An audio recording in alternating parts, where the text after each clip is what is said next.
Y no estamos solos, cosa que me encanta, que no estemos solos. Estamos con Anaí Marochi. ¿Cómo estás? ¿Todo bien? Hace rato que no nos vemos, así que me alegra volver a reencontrarnos en el aire también.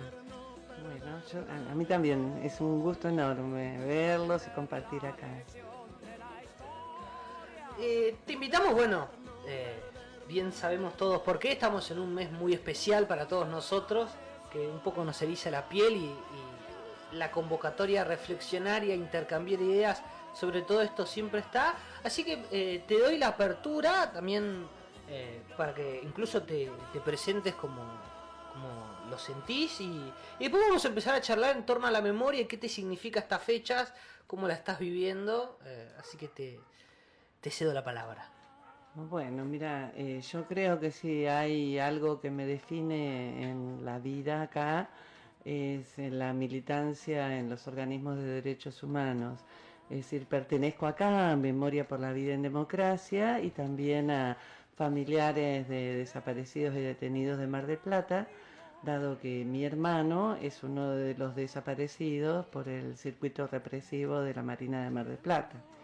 Pues bueno, son años, décadas que han atravesado mi vida, la de mi familia, y que yo creo que va a ser hasta el último de nuestros días esta lucha, este camino, digamos, ¿no? Y con respecto, bueno, marzo es un mes muy particular, es un mes que nos tiene siempre con el corazón en vilo, con una gran cantidad de fechas, de actividades, y este año en especial en Tandil es un marzo que después de ya de muchos años tenemos la novedad de que comenzó finalmente el juicio por el circuito represivo de Tandil llamado el juicio de la Huerta. Es un juicio muy esperado. Incluso hay víctimas que no llegaron a poder tener esta instancia de justicia porque fallecieron antes. Hay represores que también fueron declarados inimputables o fallecieron. Pero los juicios, a pesar de todos estos temas que son graves y que hablan de una impunidad judicial, que a veces se la llama impunidad biológica, pero yo digo que es impunidad judicial por los años transcurridos, por los palos en las ruedas, ¿no? Yo creo que a pesar de todo esto, los juicios son algo importantísimo en la historia de la ciudad y en la historia del país. Y que además contrae mucha lucha por haber logrado que estos juicios se hagan en Tandil también. Exactamente, es decir, mucha lucha, la historia es larguísima, que no se las voy a contar ahora, ¿no? Pero ustedes recuerden que apenas pudimos recuperar la democracia, para lo cual fue uno de los papeles muy importantes, fueron los organismos, fueron las madres, no fue el único, ¿no? El único factor, pero fue uno de los factores importantes para la recuperación de la democracia. Apenas la recuperamos, Alfonsín plantea el juicio a la Junta, que fue un juicio visto con la distancia de una gran importancia histórica, pero visto lo que ya tenemos ahora transcurrido, con penas muy leves, es decir, pero simbólicamente de una potencia impresionante. Fue el gran primer paso. El gran primer paso. ¿Qué pasó? 3 azonadas militares. Con lo cual, ¿qué es lo que tuvimos? Las leyes de la impunidad durante muchos años, y gracias a la lucha constante de organismos, presentaciones en el exterior y demás, bueno, se fueron reconquistando lugares, y es así que durante el gobierno de Néstor Kirchner los 3 poderes se pudieron expedir, porque estas leyes fueron derogadas por el legislativo con obviamente la intención desde el ejecutivo, y finalmente a la saga la Corte Suprema.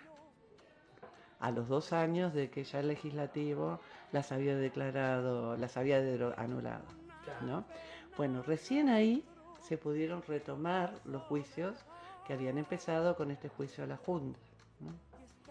Y esto significó retomar los juicios 30 años después prácticamente. Se empezó con los juicios por la verdad. Ustedes son muy chicos, no saben que hubo juicios por la verdad acá en Tandil. Eso fue una lucha importantísima, hablando de la construcción de la memoria, porque hay un derecho que está establecido internacionalmente, que es el derecho que se tiene a conocer la verdad, ¿no? Y se empezó por eso, por los juicios por la verdad, porque a pesar de que estaban vigentes las leyes de la impunidad, se hicieron estos juicios que permitieron registrar ya una gran cantidad de elementos que fueron después fundamentales cuando se anularon las leyes y pudieron recuperarse los juicios penales, los juicios de lesa humanidad. Ahora, estos juicios yo creo que son el legado que se puede dar desde las generaciones a las que habitualmente han pertenecido los organismos, que ya ahora están pasando la posta, todos estamos pasando la posta, ¿no? Es el legado para el presente y para el futuro, porque el registro de la atrocidad, que solamente a veces queda en el caso del juicio, porque son traumas muy fuertes que no se comparten habitualmente. No, claro. Hay declaraciones que quedan, es decir, registradas solamente ahí en la justicia. Pero esos registros son importantísimos en esto de volver a aparecer las personas, volver a aparecer ese sistema represivo, volver a aparecer todo lo que quisieron ocultar, todo lo que no se hablaba.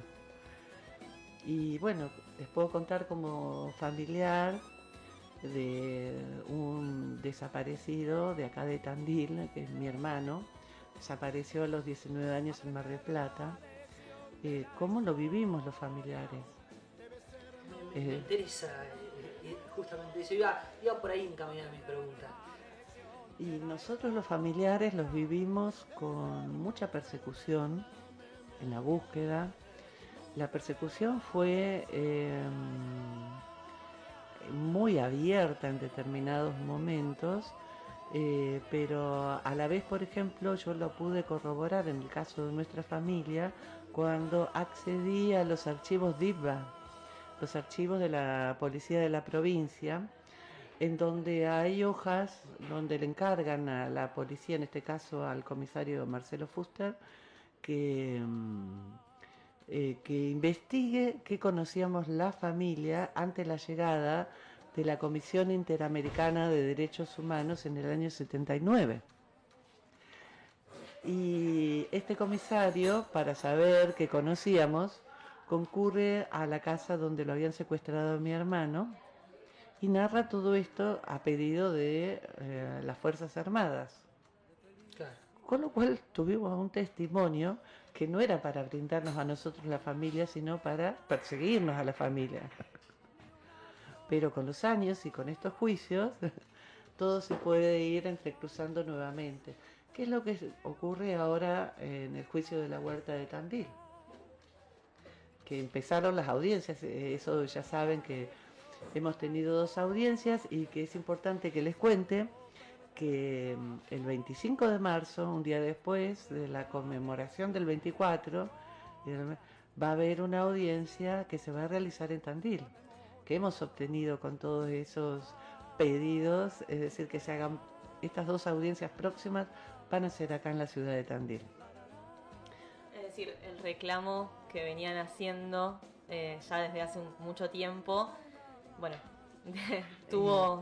ha tenido frutos, a pesar de que teníamos mucha resistencia, muchos justificativos que daba el tribunal, pero sabemos que el impacto para la ciudad es totalmente diferente, el acceso a las audiencias es absolutamente diferente si se hace acá, el acompañamiento a la gente que testimonia es muy diferente.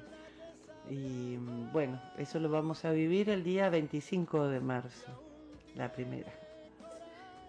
Siempre pienso, incluso lo hemos charlado con Mica también, en el significado de la lucha. Y además en cómo se lucha y de qué manera se expresa esa lucha. Muy lejos de las teorías o las falsas premisas de los medios hegemónicos y demás. Yo creo que tanto los familiares como las abuelas, como las madres de Plaza de Mayo, han dado el ejemplo más valioso que tenemos de lucha a lo largo de los años, a través de la paz, a través de reclamar la justicia, y creo que a través del amor también, a través de la unión, eh, por, por, por obtener la justicia como el gran objetivo.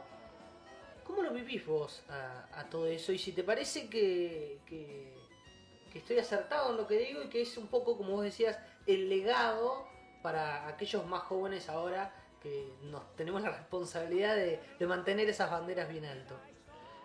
Sí, totalmente. Yo creo que ha sido una lucha de colectivos que justamente los más importantes se han formado durante la dictadura, que han sido los colectivos de los familiares me refiero a madres y abuelas. Hijo fue posterior y familiares sí, también fue, hay un organismo como el de Mar del Plata al que pertenezco que se llama Familiares y que también fue el precursor durante dictadura. Y el tema es que yo creo que fue una lucha hecha con mucho amor y con mucha inteligencia siempre y en sentido colectivo. Les puedo contar, por ejemplo, cuando surgieron los juicios de Italia, yo recuerdo haber ido a Familiares Capitales, estoy hablando hace años, ¿no? Y que fue muy importante y tiene que ver con Tandil, porque ahí se presentó el caso de un desaparecido de Tandil, un caso muy emblemático que ahora es uno de los casos del juicio de la Huerta, que es de Pedro Luis Masochi, un apellido muy parecido al nuestro, ¿no? Que mucha gente lo ha confundido, pero son dos personas desaparecidas de nuestra ciudad. Mi hermano, Omar Alejandro Marochi, y Pedro Luis. Pedro Luis estaba haciendo el servicio militar, tenía la ciudadanía italiana, y eso fue uno de los casos que se llevó a la justicia italiana en la época de las leyes de la impunidad. Recuerdo haber ido, haya hablado y porque llevaba los elementos para ver si podía entrar el caso de mi hermano.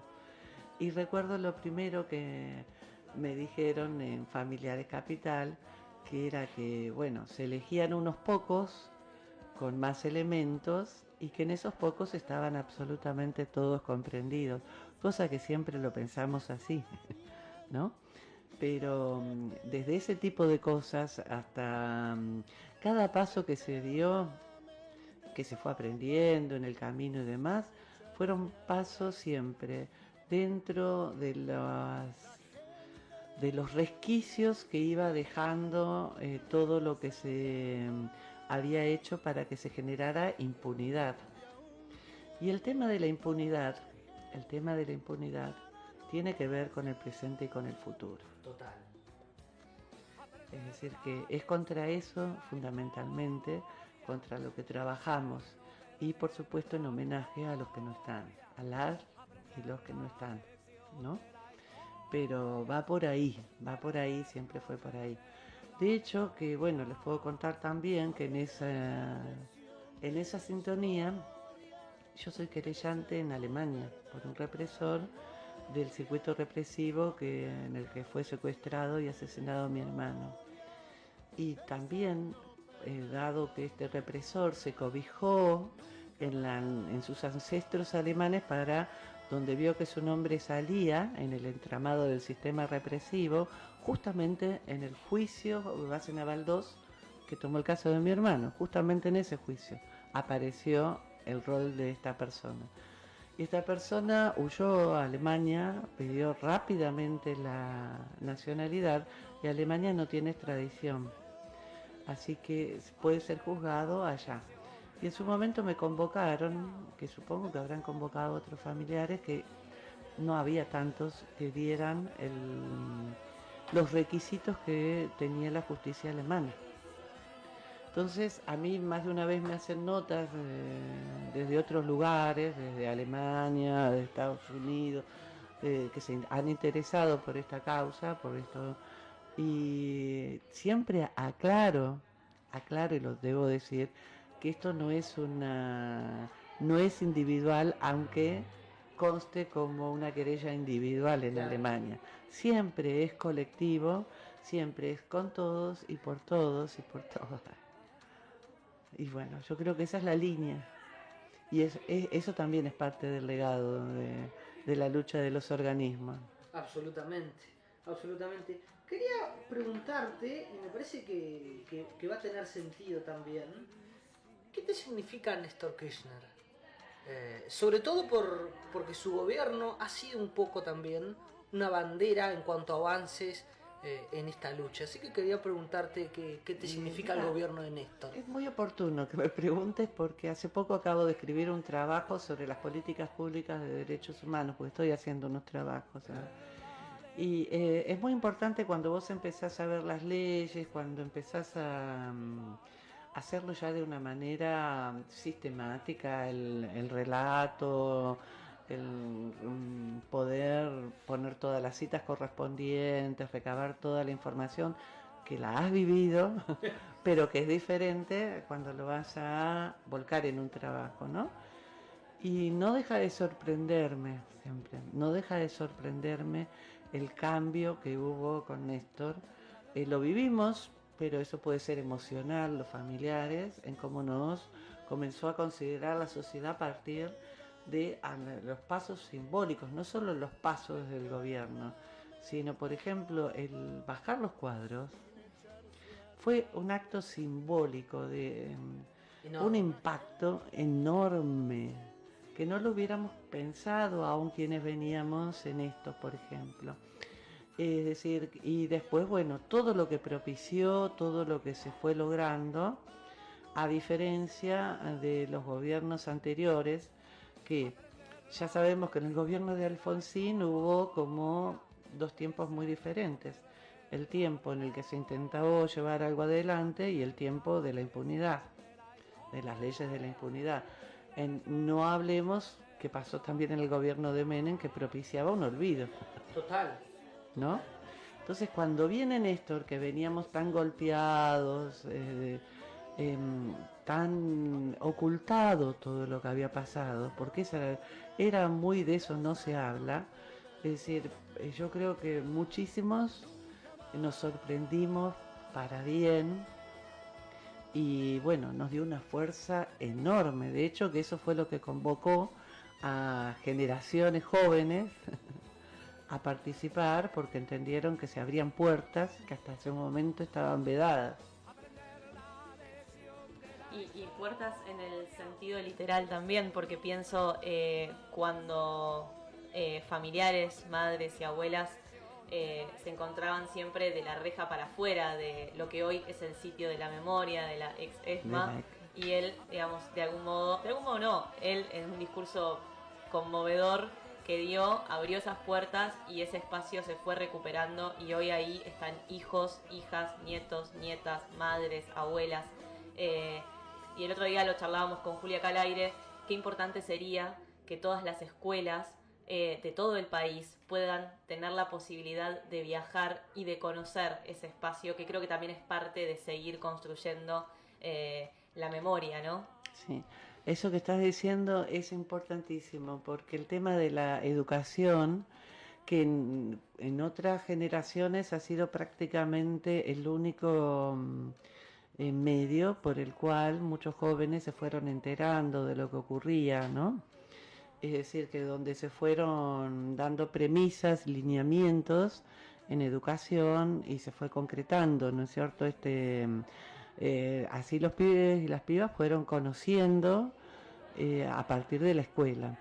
Y lo que ocurre muchas veces, que por ejemplo, bueno, no hablemos de la gestión anterior, donde, es decir, fue todo esto acallado, volvíamos a aquello de del olvido, de la negación, hubo un incentivo enorme hacia el negacionismo. Total.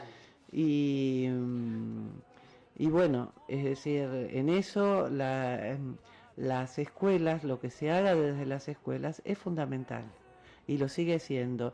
Y por un lado vos a veces te encontrás con gente joven, porque nos ha pasado a distintos integrantes de organismos, encontrarnos con gente joven que ni sabe que se conmemora el 24 de marzo. Nos ha ocurrido, que preguntan por qué es el feriado. Y yo ahí tengo dos posturas en lo personal. Por un lado digo, celebro que esta democracia clueca que siempre han dado como ha podido, construyéndose y caminando hacia adelante,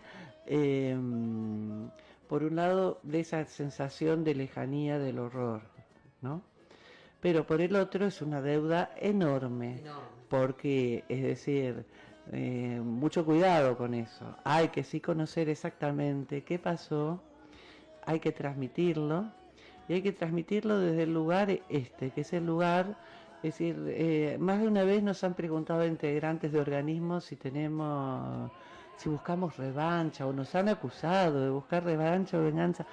Nada más lejos de las motivaciones que tenemos, nada más lejos.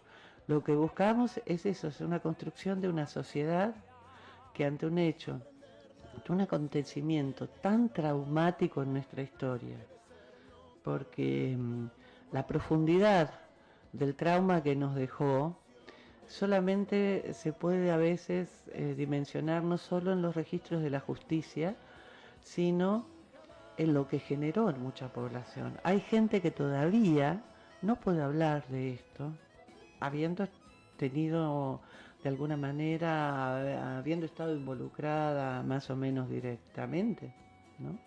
Y no puede hablar de esto. Eso es el terrorismo de Estado y esos son los coletazos. Los compromisos a la gente sobreviviente que les hicieron asumir. Fue muy impresionante la declaración de María del Carmen Silva en la primera audiencia testimonial, porque hubo la primera audiencia fue de otro tenor, digamos. Y María del Carmen habló, que yo lo voy a contar, por ejemplo, de lo que significó para ella que la liberaran, diciéndoles que tenía que colaborar con ellos. Para ella fue lo más horrible, no fue la tortura a la que fue sometida. Ella lo describió así en la audiencia y lo comento con lo doloroso que es porque no todo el mundo tuvo acceso a esa audiencia. Y ella no pudo retomar sus estudios universitarios porque por más que se hubiera propuesto que decía que sí y hacía que no, cualquier persona que se le acercara, cualquier elemento, iba a ser usado como para este compromiso que le pidieron, lo que significó que nunca más pudo retomar sus estudios en la universidad, y lo que significó un dolor que lleva hasta el día de hoy, que lo pudo transmitir recién ante la justicia. Entonces imagínense qué legado que son esos testimonios para ustedes, para los que vienen, ¿no?